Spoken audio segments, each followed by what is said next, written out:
कि वनराज अपने अड्डे पे पहुंचता है, जहां उसने कई लड़कियों को वशीकरण का शिकार बना रखा था। वो कहता है कि आज की रात वो जानवी और बाकी लड़कियों को मुक्त करेगा। इसके बाद वनराज खुद को किसी तरह के रिचुअल यानी अनुष्ठान के लिए तैयार करता है और वह सभी लड़कियों पर काला जादू करके सबको ट्रांस जैसी अवस्था में पहुंचा देता है और हमें अंदाजा हो जाता है कि वनराज कुछ बड़ा यज्ञ करने वाला है। यहाँ वनराज सभी लड़कियों को एक अग्नि कुंड में कुदवाकर उनका बलिदान देने की तैयारी कर रहा था। इसी बीच कबीर किसी तरह लोकेशन पे पहुंच जाता है। कुछ लड़कियां तो वनराज की गार्ड की तरह काम कर रही थी और वो कबीर पर हमला भी कर देती है। कबीर उन सबसे लड़ते हुए आखिरकार उस जगह पर पहुंच जाता है।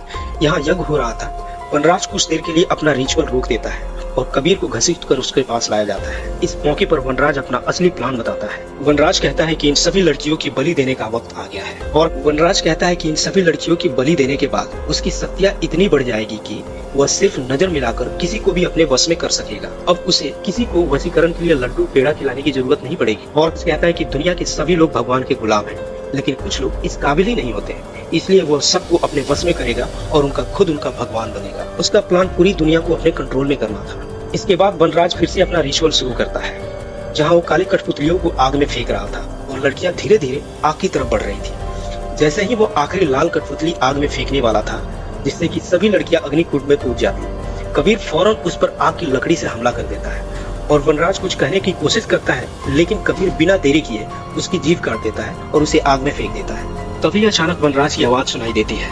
कहता है कि तुम अब पहले की तरह सामान्य हो जाओ और मैं तुम्हें हमेशा के लिए आजाद करता हूँ। यह सुनकर लड़कियां रुक जाती है और आजाद हो जाती है।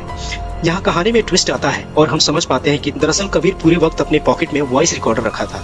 फार्म हाउस पर जब वनराज ने चिढ़ाते हुए कह रहा था कि क्या चाहते हो कि मैं सबको आजाद कर दूं ताकि सब नॉर्मल हो जाए, तब कबीर ने उस आवाज को रिकॉर्ड कर लिया था और अपने बेटे की मदद से उन्हें रिकॉर्डिंग को एडिट करके सही जगह पर प्ले कर दिया और इसी ट्रिक से सबको बचा लिया। इसके बाद देखते हैं कि पुलिस मौके पे पहुंच जाती है और इस पूरे घटनाक्रम में कुल 108 लड़कियां आजाद हो जाती है। फिल्म इस बात पर जोर देती है कि 108 नंबर हमारे धर्म को काफी महत्वपूर्ण है। सभी लड़कियां अब अपने परिवार से मिल चुकी थी और ज्योति और ध्रुव भी सुरक्षित है। फिर कहानी 1 साल बाद सीन में शिफ्ट होती है, जहाँ फिल्म की शुरुआत वही चूहा पकड़ने वाला सीन दिखाया जाता है।